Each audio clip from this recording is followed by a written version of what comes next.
Eh bien, hello! Bienvenue dans ce challenge des 52 semaines 52 vidéos. Alors aujourd'hui, j'ai sorti mes écouteurs parce que ça fait déjà 3 fois que je fais la vidéo et qu'il y a un boucan de dingue parce qu'il y a une route assez fréquentée derrière moi. Mais j'avais vraiment envie de vous faire partager cette nature. Alors, je suis pas sûre que vous pourrez entendre du coup les oiseaux qui sont dans le jardin et qui n'arrêtent pas de chanter.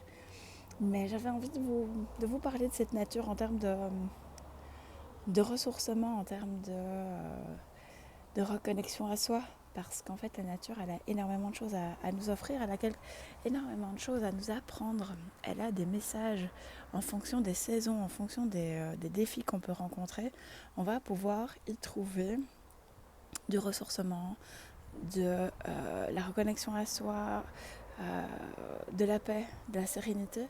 Parce que, en fait, la nature, elle suit son rythme. Elle va suivre. Je souris parce qu'il y a un oiseau qui est passé. Et donc, voilà, un oiseau qui est venu nous faire coucou. Et donc, c'est dire, tiens, en fonction du bouillonnement que je peux avoir à l'intérieur, de quoi est-ce que je vais avoir besoin en termes de reconnexion à moi. La nature, pour ça, est un formidable moyen de revenir à soi parce qu'en fait, elle suit son rythme. Elle va suivre les saisons. Alors, on connaît les saisons comme étant 21 décembre jusqu'au 21 mars, 22 mars jusqu'au 21 juin, et ainsi de suite. Sauf que énergétiquement, en fait, l'hiver, il commence pas le 21 décembre, évidemment. Il commence bien souvent début décembre. Début décembre, c'est vraiment, on rentre vraiment dans l'hiver. Et puis, le printemps, il commence pas le 21 mars. Il commence aux alentours du 9-10 mars, le temps que la nature elle commence à se réveiller, le temps que on voit déjà que la nature se réveille petit à petit et ainsi de suite en fait. Donc la nature elle fait pas ok c'est demain, ok j'attends demain et je fais les choses. Non, hop, petit à petit, hop, elle fait les choses. Parfois un peu plus tôt, parfois un peu plus tard, en fonction. On est dans des situations climatiques qui ne sont pas toujours adéquates et qui nous vont nous forcer à revoir notre moyen de communication, à revoir nos modes de fonctionnement, de consommation. Parce que, oui, voilà, aujourd'hui, il est grand temps de la protéger et que tout le monde s'y mette surtout, que pour pouvoir vraiment aller revenir à la source. La nature, c'est la source de l'énergie, c'est la source de la sérénité. Elle est là pour nous apprendre plein de choses. Elle est à la base, en fait, de la Terre, de la vie humaine aussi. Et donc, prendre le temps d'aller se reconnecter à elle, c'est de prendre le temps de dire, ok, tiens, je dépose ce qui ne me convient pas. Et je vois comment la Terre me donne les messages, la force, que pour pouvoir dire, tiens, là, j'ai peut-être pas tout à fait compris, mais ça va se décanter dans les jours qui arrivent.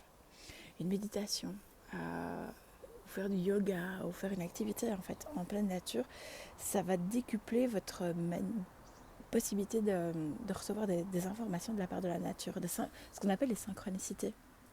Donc, comme l'oiseau qui est venu nous dire bonjour, etc. C'est de dire, tiens, comment je profite de cette nature que pour pouvoir me ressourcer. Alors ça peut être, donc par exemple, à partir du moment où on est en été, de juin à plus ou moins fin septembre, je suis très très souvent pieds nus, en rue aussi, que ce soit en rue, que ce soit à la maison, que ce soit dans le jardin, peu importe en fait. Je suis très souvent pieds nus, donc il n'est pas rare que j'ai les pieds complètement noirs de juin à fin septembre, parce que voilà, ça fait partie de moi, j'aime bien être pieds nus. Ça me permet en fait d'être complètement connectée, et donc ce matin, pour pouvoir bénéficier de cette nature un peu, pour une fois, un peu tranquille, eh bien, je suis allée dans mon jardin. Alors, je ne me suis pas assise parce que la rosée fait en sorte que je serais mouillée et que donc ça c'est un peu moins pratique. Mais simplement mettre mes pieds dans la nature, dans le jardin, dans l'herbe, les pieds nus, c'est quelque chose qui m'a apporté beaucoup ce matin. Et donc je sens que oui, il y a des choses qui vont se dégager durant cette journée, parce que je vais le faire plusieurs fois, parce que j'ai tendance à le faire plusieurs fois. Alors j'avais envie de vous faire profiter des couleurs. On voit mes lavandes. Alors, j'ai la chance d'avoir un jardin dans lequel il y a des couleurs, il y a pas mal de senteurs aussi, parce que j'ai de la lavande, j'ai de la menthe, j'ai de la sauge, j'ai du romarin, j'ai de la citronnelle. Et donc il y a pas mal de d'odeurs qui se mélangent, mais aussi à des moments où elles sont plus fortes parce qu'on est plus proche d'une zone que d'une autre. Et donc c'est de pouvoir avoir cette chance que de pouvoir en profiter pleinement et de pouvoir à un moment prendre conscience de la chance qu'on a d'avoir toute cette richesse autour de nous et donc en nous également. Et donc pour pouvoir se ressourcer, la nature est un formidable moyen parce que vous pourriez très bien aller faire une balade en forêt, faire une balade au milieu des champs, avoir un peu en fonction de ce que vous aimez faire. Euh, il y a le Ravel aussi, vous pouvez très bien prendre votre vélo, vous pourriez très bien faire un petit pique-nique dans votre jardin et faire une sieste au soleil. Aujourd'hui, moi j'ai le soleil dans mon dos, le vent est un petit peu frais ce matin, et donc l'avantage c'est que du coup, il me réchauffe bien dans mon dos, et ce qui me permet de ne pas avoir froid malgré le fait que je sois en débardeur dehors. Et donc tout ça, c'est la richesse en fait de la nature, et de pouvoir aller à certains moments, ou tous les jours, un peu tous les jours en fonction de votre besoin, de pouvoir vous reconnecter à elle. Alors moi je suis assez fan des câlins aux arbres. J'ai des amis, quand on est allé pendant le confinement faire quelques balades en forêt, c'est vrai qu'elles ne sont pas forcément... elles n'osent pas encore tout à fait, mais voilà, tout est juste. Et c'est vrai que j'ai appris ça à mon fils. C'est quelque chose que vous pouvez faire avec vos enfants aussi. C'est faire des câlins aux arbres, mettre les pieds dans l'herbe. C'est quelque chose qui va leur faire énormément de bien. Alors moi, j'ai la chance d'avoir un petit garçon qui a plein de vie. Parfois un peu trop, mais c'est bien parce que ça m'apprend encore énormément de choses aussi sur ma patience, sur ma vision du monde. Donc Maxime apprend énormément de choses du haut de ses 4 ans. Et donc le fait de pouvoir aller mettre ses pieds dans l'herbe ou faire un câlin aux arbres, c'est quelque chose qui l'apaise beaucoup. C'est quelque chose qu'il apprécie faire. Et donc d'abord il y a une chouette complicité avec moi, parce que son papa ne le fait pas du tout. Mais du coup ça lui permet de pouvoir s'apaiser aussi. Et donc si ça bouillonne trop à l'intérieur, n'hésitez pas en fait à aller chercher le ressourcement là où il est. Et la nature est top. Donc, et si vous avez envie d'allier une activité créative, une activité sportive, peu importe en fait, une activité plutôt lecture, plutôt cool, dans la nature c'est aussi cool. C'est tout à fait juste tant que ça respecte votre rythme et ça respecte vos besoins.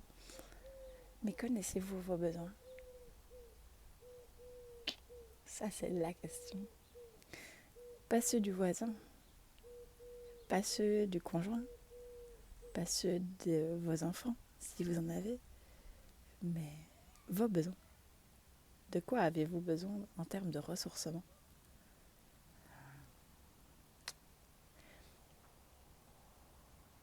Prendre le temps de répondre à cette question, ça peut vraiment vous aider. La réponse ne sera pas forcément évidente parce qu'on a l'habitude de fonctionner comme. On a l'habitude de faire. Et alors, en tant qu'humain, on a l'habitude de faire plaisir.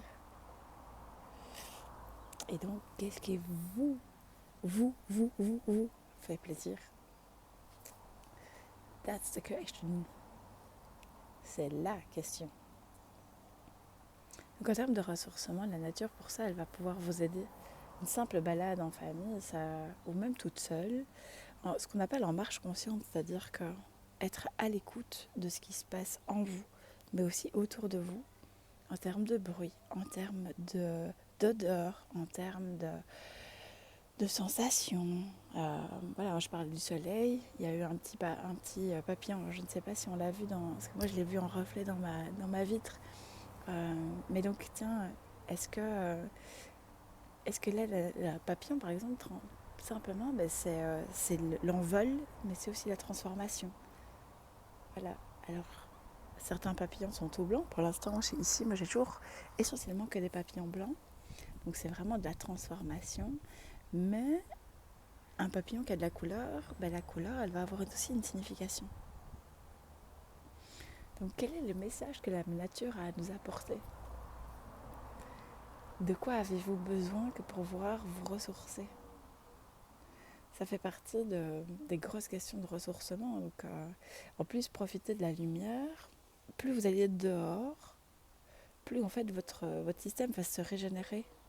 Dans le sens où le, le corps humain, il a besoin de beaucoup de lumière. On a tendance à prendre de la vitamine D parce que même si on passe toute la journée dans nos pays, en Europe, même si vous prenez des vitamines D tous les jours, on sera toujours en carence. Donc autant joindre l'utile à l'agréable, de pouvoir profiter un maximum de la chaleur, de la lumière, parce que du coup en fait c'est un antidépresseur relativement naturel. Ah, il y en a un. Les papillons ici sont assez fans de mes lavandes, et donc c'est le premier en tout cas qu'on peut voir. Et donc de quoi avez-vous besoin? Je vais vous la poser plusieurs fois, mais c'est la question primordiale en fait de ce challenge, parce que moi je pourrais pas vous aider si en fait vous vous posez pas la question. Ah, j'ai un papillon qui est rentré dans ma maison. Ah, il est ressorti. Cool. Comme ça vous savez tout. Hein. Ah, il n'y a pas de faux semblant. Parce que du coup je suis perturbée, je suis dans la nature. Donc moindre truc. Alors en tant qu'hypersensible, j'ai la capacité de percevoir beaucoup de choses, et donc du coup je vois des choses à droite, mais du coup avec l'écran je vois aussi derrière moi, donc c'est pas toujours évident de pouvoir rester concentré, mais voilà, c'est un beau challenge aussi pour moi par rapport à cette vidéo. Et donc dites-moi un petit peu ce que la nature vous inspire en commentaire, en post, pardon, en post non, mais en commentaire oui, et en message privé, si vous préférez en message privé. Dites-moi un petit peu ce que la nature vous inspire, comment elle vous aide, vous, à vous recentrer et à vous ressourcer. Je serais curieuse de pouvoir discuter de ça avec vous, parce que c'est un sujet qui me passionne. Probablement que dans les prochaines vidéos, je parlerai un peu plus des plantes, un peu des bienfaits des plantes, etc. Parce que c'est quelque chose que j'utilise de plus en plus pour pouvoir, moi, quand j'ai un petit coup de mou, quand j'ai un petit coup de fatigue, quand j'ai envie de faire une détox, voilà, je deviens, je vais pas dire une pro des plantes, mais c'est vrai que je lis beaucoup là-dessus, et je lis sur tout un tas de méthodes comme l'Ayurveda, comme les 4 piliers, genre de choses, que pour pouvoir vraiment avoir un ressourcement, non pas uniquement physique, mais pour tenir compte du physique et du mental, que pour pouvoir avancer sur son chemin. Donc c'est vraiment plein de lectures, plein de... Ouah, ça bouillonne assez bien là-dedans, parce que du coup j'ai envie de transmettre, parce que c'est hyper intéressant, et je pense que c'est hyper nécessaire de pouvoir comprendre ça, qu'en fait on forme un tout. Et donc ça arrivera dans les prochaines vidéos. Je ne sais pas encore très bien structurer ça dans ma tête, parce que ça va encore un peu trop comme ça dans tous les sens. Et donc j'ai besoin que ça fasse le calme, et que l'information descende, que je puisse la digérer, et que je puisse ensuite vous la transmettre. Donc probablement que dans les prochaines semaines, vous aurez des informations sur les 4 piliers, sur l'Ayurveda, sur la phyto, sur la litho, sur les huiles essentielles, l'aroma, enfin voilà, ce sont toutes des choses pour lesquelles je m'intéresse énormément. Donc j'ai un petit côté sorcière, hein, donc je suis un peu sorcière, donc c'est un peu normal. Mais sorcière, on voit toujours les sorcières comme quelque chose de négatif, les Walt Disney, dans la légende, et puis y a Salem aussi. Dans la légende contemporaine, on voit les sorcières comme étant quelque chose de négatif, comme quelque chose de peur dangereux. Mais en fait, les sorcières sont des guérisseuses. Elles utilisaient la nature que pour pouvoir guérir les gens. Donc elles utilisaient les plantes, les huiles, elles fabriquaient des décoctions pour pouvoir, ou des pommades, plein de choses en fait, que pour pouvoir soigner autour d'elles. Non pas pour aller donner du mal, ou comme on voit dans Walt Disney, la sorcière qui est toute moche et qui lance des sorts. Mais il y a les fées aussi. Et donc voilà, je suis un peu en mix des deux. Je n'envoie pas de sorts négatifs. Voilà, je ne suis pas... Je donne des coups de pied au cul en accompagnement, que pour pouvoir vous permettre d'avancer, ça oui. Mais je suis pas la fée carabosse, comme on dit. Donc voilà. Alors, si vous avez envie de partager sur ce thème-là, si vous avez des références qui sont pour vous hyper intéressantes par rapport au ressourcement de la nature, par rapport... Alors moi, je le vis, c'est vrai que c'est quelque chose que sur lequel je ne lis pas beaucoup, mais que j'expérimente beaucoup. Donc, partagez-moi les ressources, les références. Voilà, je serais curieuse d'en apprendre plus parce que j'aime ça apprendre. Et donc, plus j'apprends, plus je peux partager, plus je peux créer le monde de bisounours dans lequel je souhaite vivre et peut-être faire vivre mon fils. Donc voilà, je vous embrasse et si vous voulez toujours être tenu au courant des prochaines vidéos, si vous voulez ne pas en louper, etc., ben, il suffit de vous abonner à la chaîne en cliquant sur la petite cloche et donc vous serez tenu, vous aurez une notification dans votre YouTube que pour dire ah tiens, Marie a sorti une nouvelle vidéo, je vais aller la voir.